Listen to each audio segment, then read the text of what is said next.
Hui! Kalau bukan sebab saya hebat, company akan dapat projek ke?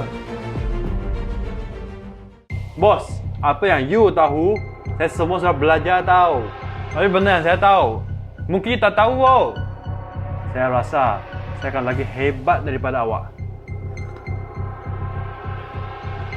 Nampaknya awak dah buat keputusan. Betul? Tak setuju pun kena setuju. You tahu tak?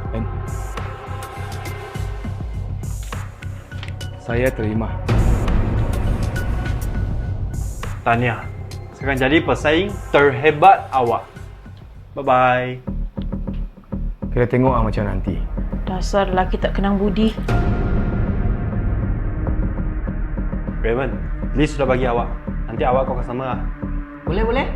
Tapi list ni macam familiar lah. Mestilah, tu semua customer kita dulu. Matthew, mana you dapat list customer ni? Ni kan PNC. Itu you tak payah tahu. Janji saya dapat. Korang je sikit lah.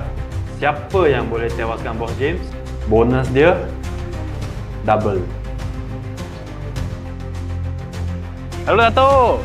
Matthew, hari tu I order motor 100 biji dengan company awak kan? Kenapa Kenapa invoice nama lain Company Bos James Berjaya Mega Motors. Ini Mega Motors. Siapa? Oh, itu company kita tukar supplier lah. Lebih jimat, lebih berbaloi. Dah lama I kenal Bos James tau. Bukan semua orang boleh supply motor macam dia.